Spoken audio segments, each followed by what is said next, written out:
My first inspiration is Bach. My first and last inspiration is Bach from a musical point of view. And to inspire me, he wrote his music. And I remember I was a kid and my mom was teaching music in the high school, and she brought home a recording of the B minor Mass, which is actually his last piece. And I turned it on, and the world changed. You know, my mom was a wonderful pianist, and so I heard, the piano. I grew up with Bach, Beethoven, and Brahms. That's what she played. She'd have people over to play the Brahms Piano Quintet, which is a great piece. And I was a little toddler, and I was, crawling around under the music stands, and I heard the Brahms Quintet. And so that was my home base, as it were. I don't know why I write music. It just, I hear sounds in my head, and I like them enough to want to share them. I think I was crazy enough to seek out the training necessary to be able to write them down in a form that musicians could play, and so I could share them. My parents wanted me to be a doctor, but fortunately I didn't become a doctor.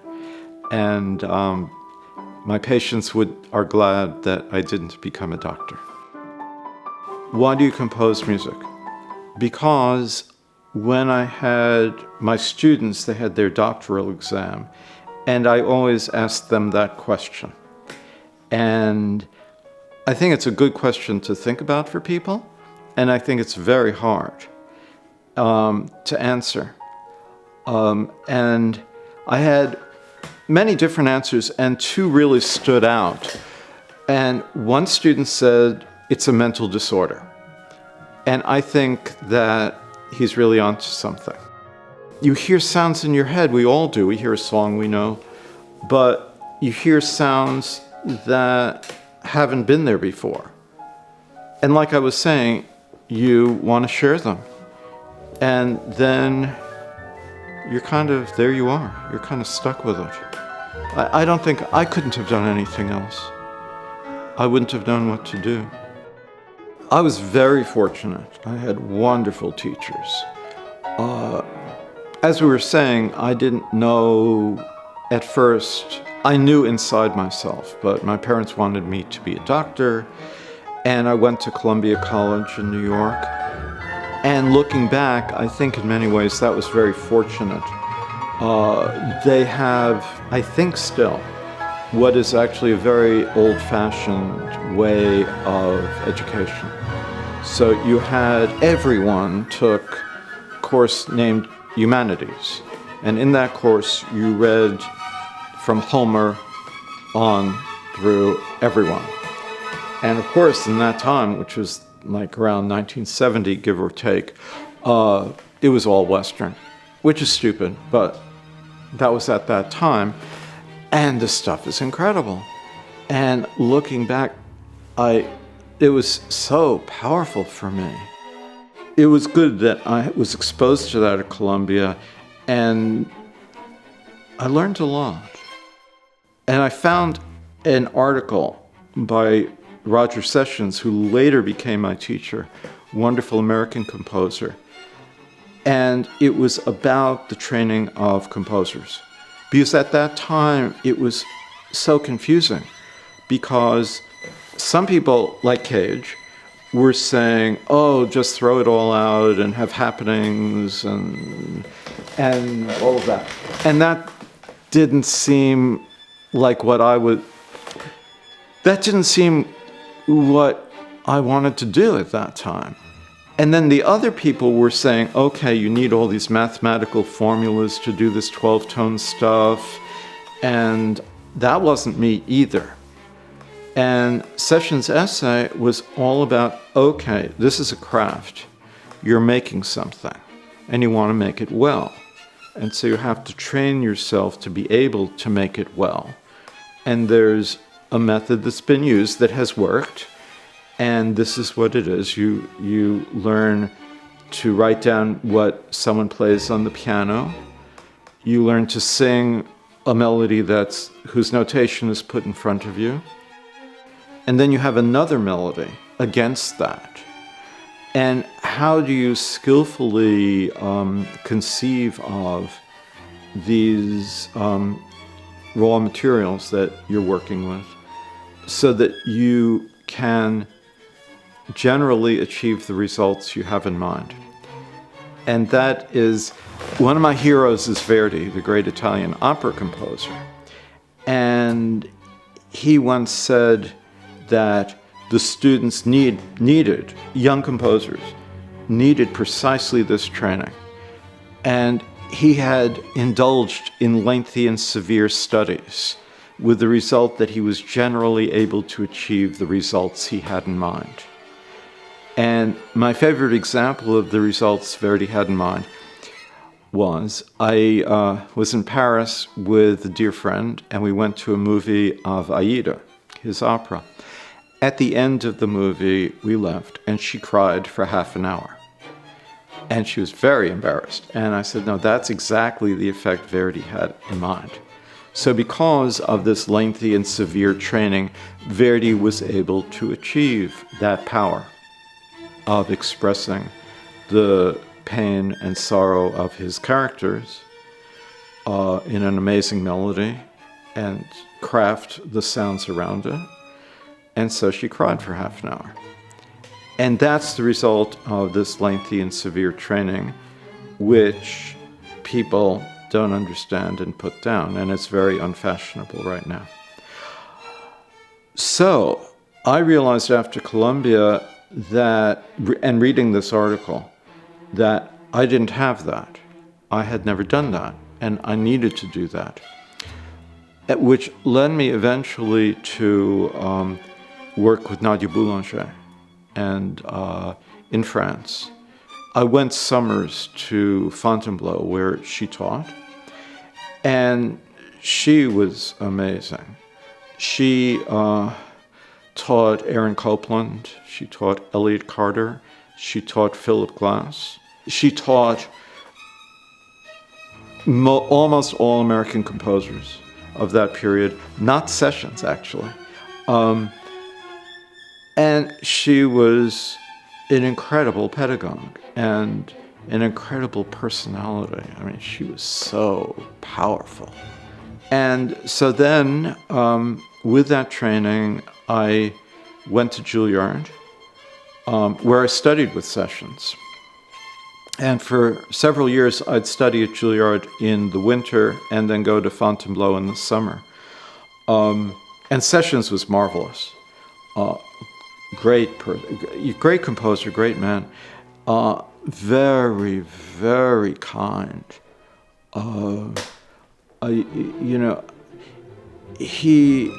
It was very helpful because at that time,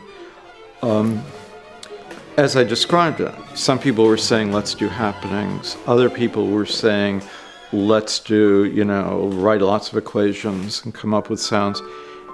And he didn't care. His thing was, what do you want to write? He taught me to trust myself. I don't know that you can teach someone how to trust themselves, but you can create a space where they naturally find their trust in themselves. And he was able to do that.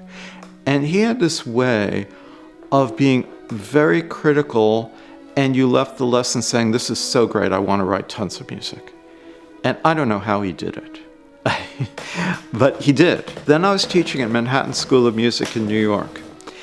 And I don't know what happened, but all of a sudden there was a fugue course, like Bach wrote lots of fugues. And this is traditionally kind of, in some ways, like suppose people felt this is the kind of final step in this traditional training for a composer. So they said, okay, Joel, you're going to teach the fugue class. It starts next week. And so I did 3 and 4 part speeches. I wrote several fugues in the style of Bach with him. And it was wonderful. It was absolutely wonderful. And the other thing about my education is I've learned so much from my students. Yeah, love to teach. I would say my other inspiration that comes up is my Zen teacher, Mel Weitzman. I couldn't do the music without the Zen. It would be too painful. I just couldn't do it. And so before I sit down to write music every day, actually over there, I bow to Mel, my teacher, a picture, and his teacher, Sojin Roshi, and above their source, which is the Bodhisattva of great compassion, the one who hears the cries of the world. And I say this thing, I say, may the Buddhas and Bodhisattvas aid this labor, and I bow. And then I compose, whatever crazy things arise. And then when I finish and put away everything, I do the same, I bow, and I said, may this labor benefit all beings. And then I do my thing. And that has been very helpful. It's helped the music a lot. It puts it in perspective. Why am I doing this? And to help sentient beings as best I can. My wife is incredible, Severine Neff. She doesn't like it when I say it, but she's the world's greatest Schoenberg scholar. And Schoenberg, of course, is the one who founded the 12-tone method, as he called it. And great composer. He was a friend of Sessions, actually. She is a scholar of Schoenberg's music, and she has been fantastic.